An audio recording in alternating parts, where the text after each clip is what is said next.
famoso ñamaera. Ñamaera. Se usa mucho, mucho. Y más que nada se usa con las mujeres. Se puede usar también para referirnos a hombres, ¿no? Pero lo más común es usarlo con una mujer.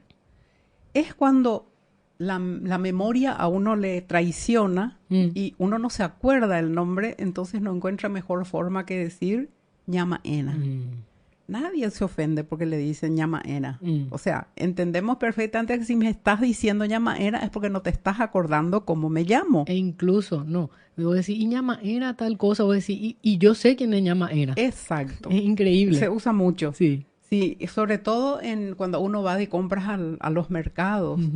Y hay tanta gente, tantas marchantes, ¿verdad? Sí. Tanta gente que vende sus productos, entonces ellas mismas no se pueden acordar del nombre de toda su clientela. Entonces, ñamaera, ¿qué vas a llevar hoy, verdad? O si no, ñamaera, o a veces nos animamos y decimos, ñamaera, ¿cómo te paera tu nombre? ¿Cómo es tu nombre? O vas a encontrar... Curi, me olvidé. ¿Cómo es tu nombre, verdad? Y ahí y entonces te recuerda. Sí. Pero realmente para mí es misión imposible. A mí me dicen el nombre y al rato yo ya estoy olvidándome del nombre. No salí de esa reunión, no salí de ese lugar y yo ya de vuelta me olvidé. Y muchas veces apelamos también a comparar, por ejemplo, o relacionar con los nombres de otras personas de nuestro entorno. Se llama como fulana, como mi cuñada, como mi prima, como... Bueno, entonces uno va relacionando para poder acordarse, porque para mí particularmente es muy difícil acordarme de los nombres.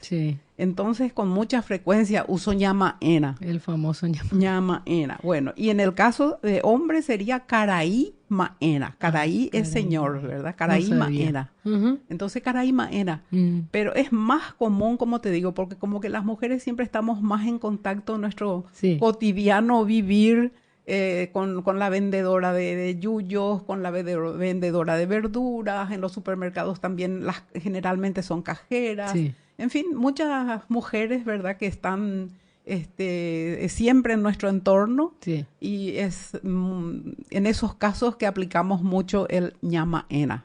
Entiendo, perfecto. No sabía lo de caraí maera, no sabía, por ejemplo. Sí, también se puede usar, pero es más común usarlo con las mujeres. Con las mujeres, genial. Es muy, muy común, Sí, y es muy divertido además. Ñamaera, bueno, y ahí quedó.